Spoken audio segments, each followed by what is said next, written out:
Mystics of the World, Jagat Singh. Written by David Christopher Lane. Narrated by Jason Zenobia. Mystics of the World. In every culture, there are certain heroic individuals who transcend the ethical expectations of their given society. These women and men have been honorifically called by such terms as saints, prophets, yogis, and sages. Generally speaking, these visionaries represent the best of human evolution, stressing the need for compassion, for clear thinking, and for tolerance. A Wise One. Jagat Singh, known respectfully as Sardar Bahadur, was a distinguished professor of chemistry at Punjab Agricultural College. Years later he became vice principal. Born in 1884, Jagat later received initiation into the Radha Somi faith by Sawan Singh on December 28, 1910. Widely respected for his steadfast devotion to his guru and his work ethic, Jagat Singh was appointed by Sawan Singh in 1948 to be his chosen successor at the Dera. Although Jagat Singh's tenure was short-lived, he died on October 23, 1951, he nevertheless initiated over 18,000 disciples into the practice of Surat Shabd Yoga. Jagat Singh was known for giving short but deeply profound satsangs. His advice on meditation was precise and technical. Many have found it very helpful, primarily because Jagat Singh focused on the key necessities for successfully controlling the wayward mind. Although Jagat Singh didn't write any books during his lifetime, two key texts were published after his death: Science of the Soul and a beautiful pictorial biography entitled In the Footsteps of the Master. Prologue. If you wish to tread the path of the Master, be prepared to surrender your body, mind, and possessions.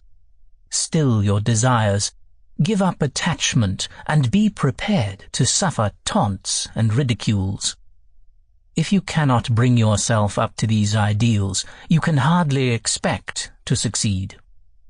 Remember, you do not and cannot get anything in the world without having to pay the full price for it. 1. Each soul is like a drop from the great ocean of consciousness. 2. By his Moj, wave, will, or pleasure of the Lord, souls come down and develop, or rather degenerate, into separate individual entities by contact with mind and matter. 3.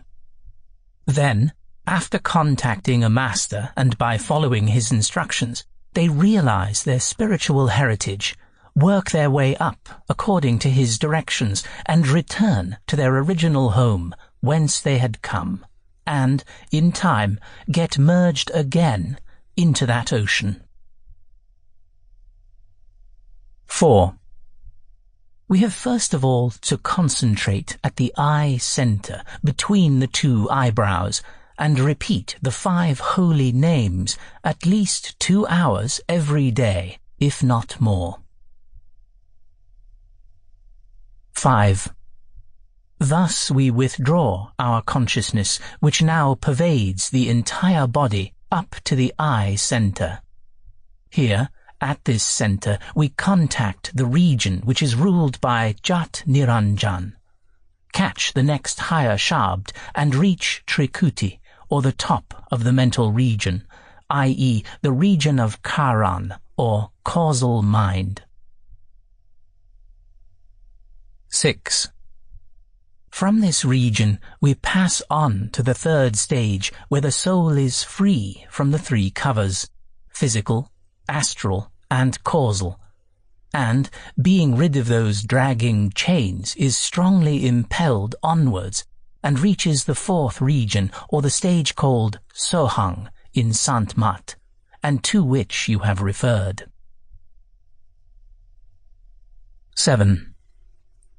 Having shed these covers and realized its spiritual nature and its kinship with the Lord, the soul joyfully exclaims, "That am I," because it realizes that the two are of the same essence. One is the ocean, and the other is a drop from that ocean.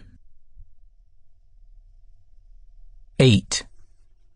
The 5 names are the names of the lords or rulers of the vast spiritual regions which the soul has to cross before reaching Sakh Khand. 9.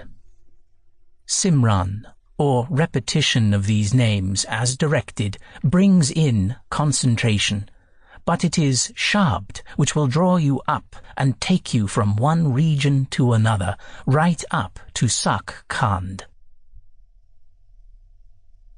10. You can hear the shabd now, in your present state of progress. However, at this stage, the shabd will not be able to draw you up, because the attention is still tied in the body. 11.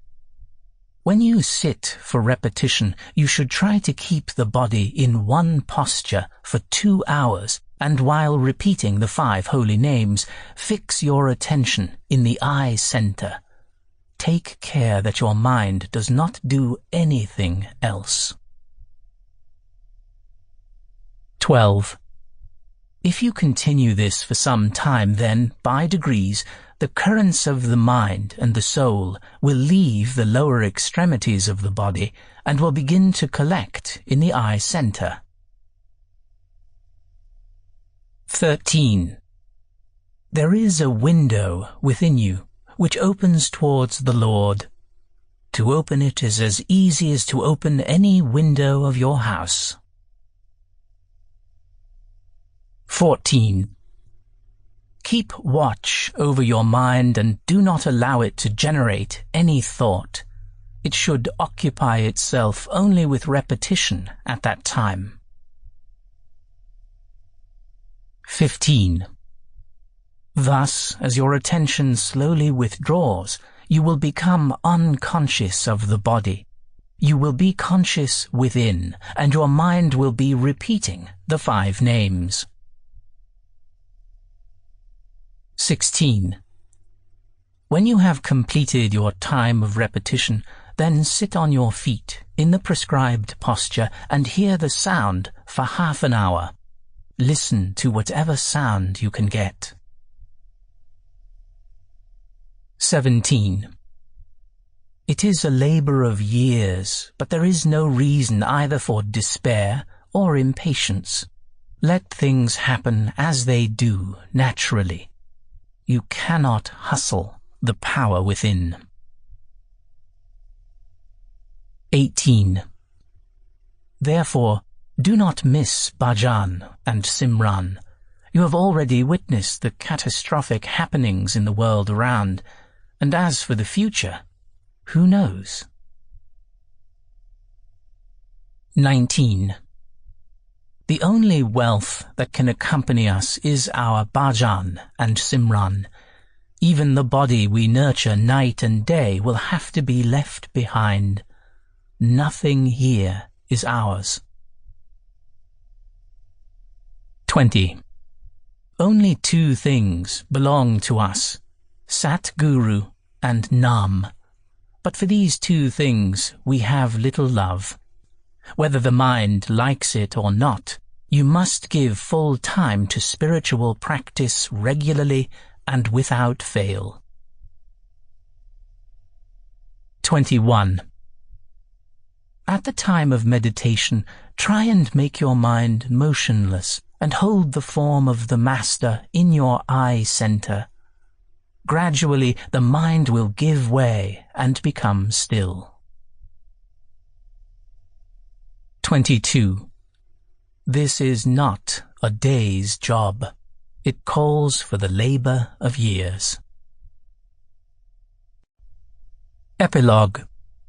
The secret of success in the path is bhajan, more bhajan, and still more bhajan. Practice, more practice, and still more practice.